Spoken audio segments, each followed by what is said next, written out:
নির্বাচনের সময় নিয়ে আমরা এর পূর্বেও বলেছি যে অন্তর্বর্তী সরকারের প্রধান উপদেষ্টা যেই টাইম ফ্রেমটি দিয়েছেন যে ডিসেম্বরকে এখন প্রাধান্য দেওয়া হচ্ছে। এছাড়াও তিনি ডিসেম্বর থেকে জুন পর্যন্ত একটা টাইম ফ্রেম আমাদের বেঁধে দিয়েছেন এবং আমরা সেটাকে সমর্থন করছি।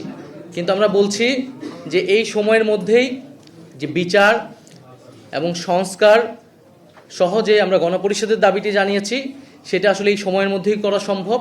ফলে নির্বাচনে যাওয়ার আগে যাতে আমরা এই বিষয়গুলো এই ধাপগুলো সম্পন্ন করে তার পরবর্তীতে নির্বাচনের দিকে যাই। আচ্ছা, জামায়াত ইস্যুতে যে প্রশ্নটা এসেছে এবং আমরা আসলে এই কারণে অনেক বেশি কনসার্ন এই জুলাই গণহত্যার বিচার নিয়ে, কারণ ৭১-এ সংগঠিত যে গণহত্যার বিচার আমরা দেখেছি যে এই বিচার নিয়ে এখনো আসলে প্রশ্ন আসতেছে। তো এটা আমাদের পুরাতন প্রজন্মের দায় যে আমরা ৭১-এর পরে আমরা ৭১-এর গণহত্যার বিচার নিয়ে আসলে সেই বিচারটা নিষ্পন্ন করতে পারি নাই, সমাধান করতে পারি নাই রাজনৈতিক প্রশ্নগুলো, সেটি যাতে আর পুনরাবৃত্তি না হয় এই কারণেই কিন্তু আওয়ামী লীগের বিচার নিয়ে আমরা স্ট্রিক্ট এবং এই বিচারটা আমরা নিষ্পন্ন দেখতে চাই।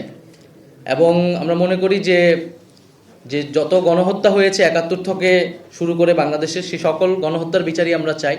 তবে রাজনৈতিকভাবে এই মুহূর্তে বাংলাদেশের সবচেয়ে গুরুত্বপূর্ণ কনসার্নের জায়গাটা হচ্ছে আওয়ামী লীগ। ফলে আওয়ামী লীগের বিচার এবং আওয়ামী লীগের যে নিবন্ধন বাতিল সহ তাকে রাজনৈতিক এবং সাংগঠনিকভাবে কার্যক্রম থেকে বিরত রাখার বিষয়ে সরকার এবং সকল রাজনৈতিক ফ্যাসিবাদ বিরোধী রাজনৈতিক পক্ষগুলোকে আমরা একত্রিত হওয়ার আহ্বান জানাচ্ছি। দ্বিতীয়ত, এখানে আমরা মনে করি যে নির্বাচন বা একটি রাজনৈতিক দল কার্যক্রম করতে পারবে কি পারবে না এটি সম্পূর্ণই একটি রাজনৈতিক সিদ্ধান্ত এবং এই সিদ্ধান্ত নেওয়ার এখতিয়ার কেবলমাত্র সরকার, রাজনৈতিক দলগুলো, বিদ্যমান রাজনৈতিক দলগুলো এবং জনগণের রয়েছে। সেখানে সেনাবাহিনী কিংবা রাষ্ট্রীয় এমন কোনো প্রতিষ্ঠান তাদের আসলে এ বিষয়ে কোনো ধরনের মন্তব্য, পরিকল্পনা বা সিদ্ধান্ত প্রস্তাবনা দেওয়ার কোনো ধরনের এখতিয়ার নেই।